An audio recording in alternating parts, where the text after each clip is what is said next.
Welcome on Easy Learning. Now we are going to cover the next part of BEG 107. This is Unit 2, and now in this part of the video I am going to cover Riders to the Sea by John Millington Synge. इसको आप सिंग भी बोल सकते हैं और Synge भी बोल सकते हैं. अगर आप इसका गूगल प्रोनाउंसिएशन चेक करेंगे तो इसमें आपको सिंग दिखाई देगा, जॉन मिलिंगटन सिंग. ठीक है, तो इससे पहले हमने द प्रपोजल किया था एंटन चेकअप के द्वारा. अब हम इसको करने जा रहे हैं. देखते हैं कि इसमें क्या सब दे रखे हैं. इसमें दे रखे हैं, सबसे पहले यहाँ से शुरू करते हैं क्योंकि समरी के फॉर्म में है, पूरा का पूरा प्ले नहीं लिखा हुआ है, तो उस हिसाब से इसको हम चेक करेंगे, देखेंगे. ये एक रियल इंसिडेंट के ऊपर आधारित है ये play. The play is based on the real incident of a man, मतलब असली कहानी है. Who was drowned in the sea in Donegal, जो कि डॉनिगल में एक सी में डूब गया था, एक कोई समुद्र में वो डूब गया था. It is a tragedy that focuses on the theme of death. यह एक ऐसे दुखांत नाटक है या ट्रेजेडी है जो कि डेथ की जो संदेश है या थीम है उसके ऊपर फोकस डालती है. The shadow of death looms large, जो डेथ है उसकी जो शैडो है वो लूम हो जाती है, काफ़ी ज़्यादा भयावह हो जाती है, काफ़ी ज़्यादा मतलब उसको चढ़ा बढ़ा के दिखाया जाता है. ठीक है. The central character of the play Maurya has been a witness to 6 deaths in the family. और जो सेंट्रल कैरेक्टर होते हैं प्ले का, जिसका नाम मौर्या है, वो फैमिली में जो 6 मृत्यु होती है, डेथ होते हैं, उनका गवाह बन चुके होते हैं. The action takes place in the cottage kitchen of Maurya. और जो एक्शन होते हैं वो मौर्या के कॉटेज किचन में होते हैं.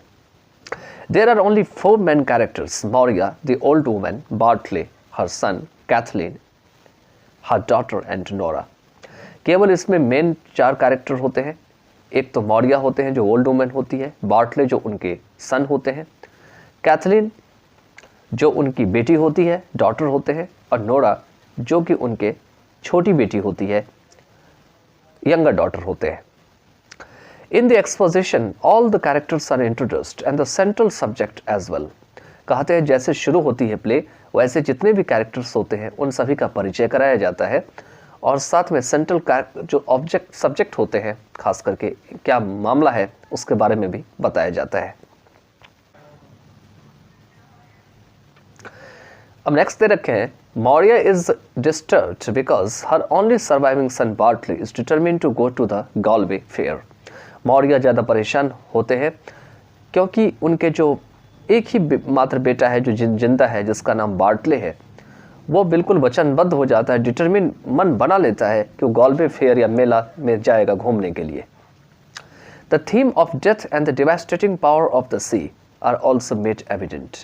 जो डेथ का जो संदेश या थीम है, जो रूपरेखा है, या सी की जो विनाश करने वाली जो शक्ति है, डिवास्टेटिंग पावर है, वो भी बिल्कुल प्रत्यक्ष दिखाई पड़ते हैं या ये भी बनाए पड़ते हैं. Are also made evident.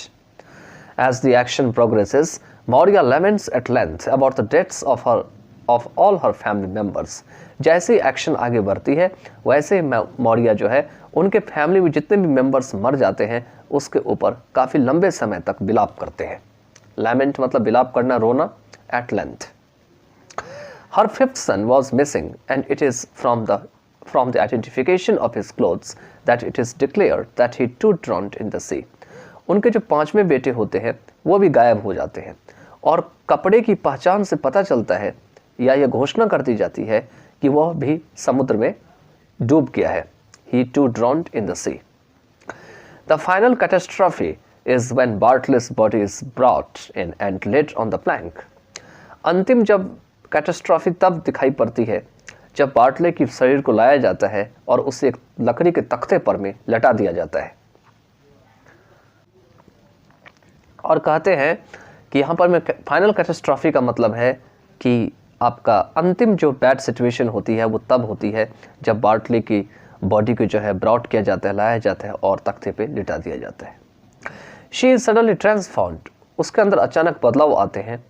And exhibit self restraint and composer. ऐसा मालूम पड़ता है कि वो अपने आप पे नियंत्रित हो चुकी है और कंपोजर हो चुकी है, वो सिचुएशन के ऊपर काबू कर ली है, अपने आप को शांत कर ली है.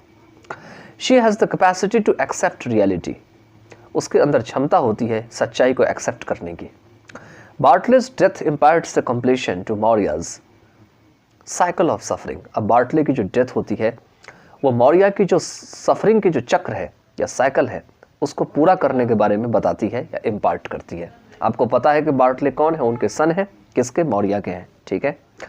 तो इस पार्ट ऑफ पैराग्राफ में हमने क्या देखा, फिर से हम देख लेते हैं एक बार यहाँ पर में कि इस पार्ट ऑफ पैराग्राफ में हमने ये देखा कि ये जो प्ले है ये एक रियल इंसिडेंट के ऊपर आधारित है, एक आदमी के जो कि सी में डूब जाते हैं, डॉनिजल की सी में। ये एक ट्रेजेडी है जो डेथ की थीम पे फोकस करती है। इसमें जो है डेथ की जो शैडो है काफ़ी ज़्यादा चरा भरा के दिखाया जाता है। सेंट्रल कैरेक्टर जो प्ले के है वो मौर्या है, जो कि 6 डेथ्स जो है फैमिली के उसके बारे में बताते हैं। एक्शन जो होते हैं वो मौर्या के किचन, कॉटेज किचन में होते हैं। यहाँ पे केवल 4 मेन कैरेक्टर होते हैं। उसमें मौर्या ओल्ड वुमेन, बार्टले उनके सन होते हैं, कैथलीन उनके डॉटर होते हैं और नोरा जो होते हैं उनके वो यंगर डॉटर होते हैं। इसके बाद दे रखे हैं कि in the exposition all the characters are introduced. जब एक्सपोजिशन किया जाता है, जब शुरुआत होती है प्ले की, तो सारे कैरेक्टर से परिचय कराई जाती है और क्या विषय है प्ले में उसके ऊपर भी बताई जाती है। मौर्या जो है डिस्टर्ब रहती है क्योंकि एकमात्र उनके सर्वाइविंग जो सन होते हैं वो गॉलवे फेयर जाने की ठान लेता है, डिटरमिन कर लेता है। जो डेथ की थीम है और डिवेस्टेटिंग पावर है सन की, ये भी काफ़ी दिखाई पड़ती है। जैसे ही एक्शन आगे प्रोग्रेस करती है, मौर्या जो है अपने जितने भी फैमिली मेम्बर्स में लोग मरते हैं उनके ऊपर काफ़ी देर तक विलाप करती है, रोती है।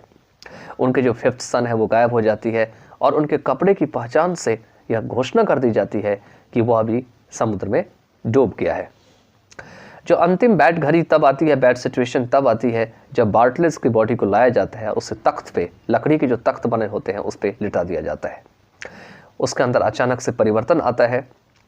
किसके अंदर? यहाँ पे वुमेन के अंदर बता रहे हैं, जो उनके बच्चे होते हैं, उनकी जो मदर होती है जिसका नाम मौर्या है, उसके बारे में बता रहे हैं कि ट्रांसफॉर्म होते हैं, एग्जिबिट करते हैं वो अपने आप को, सेल्फ रिस्ट्रेंट को, और कंपोज करते हैं अपने आप को, कैसे भी शांत करते हैं क्योंकि उनके अंदर कैपेसिटी होती है कि रियलिटी को वो एक्सेप्ट करे।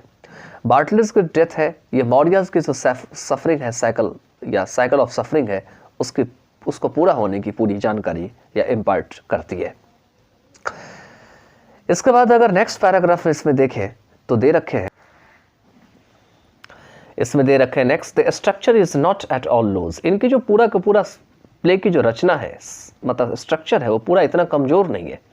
The motive of the power of the sea, जो सी की जो पावर का जो रचना है या मोटिव है, पैटर्न है, इज इफेक्टिवली हैंडल्ड, इससे प्रभावशाली तरीके से हैंडल की जाती है। Death lies at the core of the life of Aran islanders, और डेथ जो होते हैं वो एरन आइलैंडर की जो जीवन है, उनकी जो अंदर का भाग है उसमें दिखाई पड़ती है। And this has been well taken up by Singh in this 1 act play, और इसे बहुत अच्छे तरीके से सिंह के द्वारा एक 1 एक्ट प्ले में दिखाया गया है। The conflict between man and sea, the irony of fate और cosmic irony is well presented. Man और सी के बीच जो कॉन्फ्लिक्ट होते हैं, जो आयरनी होती है भाग्य की और जो कॉस्मिक आयरनी होती है, उसे बहुत अच्छी तरीके से दिखाया जाता है। Maurya and the sea are juxtaposed to suggest that life and death are 2 sides of the same coin। कहते हैं यहाँ पे मौर्या और जो सी है उसे एक साथ जो है रखा जाता है, जक्सटापोज किया जाता है, यह सुझाव देने के लिए कि जीवन और मृत्यु जो है वो एक ही सिक्के के 2 पहलू होते हैं। Life is tragic and final, reality is death. Life जो है बहुत दुखद होते हैं और अंतिम जो इसकी सच्चाई होती है, मृत्यु होती है, डेथ होती है। This is the reason as to why Maurya's attitude is changed at the end, और यही एक वजह है जानने के लिए कि क्यों मौर्या की जो एटीट्यूड होती है वो अंत में बदल जाती है, क्योंकि उनके इतने बच्चे मर जाते हैं फिर भी जो है अंत में वो सच्चाई को एक्सेप्ट करती है कि वाकई में डेथ तो सबको आनी है। हाँ, तो इस तरीके से इस पार्ट ऑफ पैराग्राफ में हमने क्या देखा? हमने ये देखा कि स्ट्रक्चर जो है इतना कमज़ोर नहीं है प्ले का। इसमें जो है पावर जो है सी की वो दिखाई जाती है। डेथ को जो है वो आयरन आइलैंडर जो होते हैं उसके लाइफ की कोर में दिखाई जाती है। साथ में जो है सिंह ने इसे अपनी एक्ट में बहुत अच्छी तरीके से पिरोया है, बहुत अच्छी तरीके से लिए है। कॉन्फ्लिक्ट जो होती है मैन और सी के बीच, आयरनी जो फेट की होती है, कॉस्मिक आयरनी होती है, इसे अच्छी तरीके से प्रस्तुत की जाती है।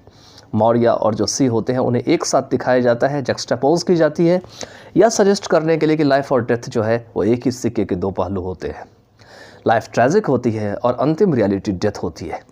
यही कारण है कि मौर्य के एटीट्यूड जो है अंत में बदल जाती है। चलिए लास्ट पैराग्राफ को देखते हैं क्या दे रखे हैं। The play lives richly and dramatically, कहते हैं प्ले जो है वो बहुत अच्छा और बहुत ही ड्रामेटिकली तरीके से दिखाई पड़ती है। Not only is the interest sustained by the magic of the mood, not only is the spirit moved by the stark pathos of Maurya, but also imagination is stirred by the unseen sea and by the intensely depicted story of people struggling with an implacable natural force. कहते हैं केवल interest जो है वो mood off magic के साथ लगातार नहीं दिखाया जाता है, सस्टेन नहीं की जाती है। केवल स्पिरिट जो होती है, जो मौर्य की जो बिल्कुल पेथॉस होती है, पेथॉस क्या होती है, आपकी राइटिंग स्किल होती है या कोई चीज़ होती है, राइटिंग वर्क होता है जिससे आपके अंदर की जो फीलिंग होती है उसमें दुख दर्द को दिखाया जाता है। क्योंकि ऐसा माना जाता है कि आदमी सिंपैथेटिक होता है तो उसको अंदर से दुख दर्द को दिखाने के लिए कुछ ना कुछ करो जिससे कि उसका अंदर का दर्द दिखाई दे, उसको पेथॉस कहा जाता है। लेकिन इमेजिनेशन को भी कहते हैं अनसीन सी के द्वारा स्टर की जाती है, क्योंकि सी का तो कोई देखा नहीं है, इसमें केवल ड्रामा में लिखा हुआ है और इंटेंसली रूप से इस स्टोरी में डिपिक्ट की जाती है, खास करके ऐसे लोगों की स्टोरी में जो कि इम्प्लेकेबल जो नेचुरल फोर्स है उसके साथ स्ट्रगल कर रहे होते हैं।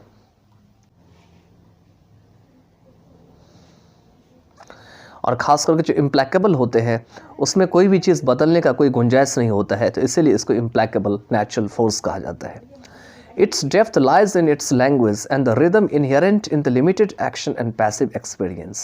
इसकी जो डेप्थ है वो इसकी लैंग्वेज में दिखाई पड़ती है और इसका जो रिदम है वो लिमिटेड एक्शन और पैसिव एक्सपीरियंस में विद्यमान है जो नहीं बदलने वाली है।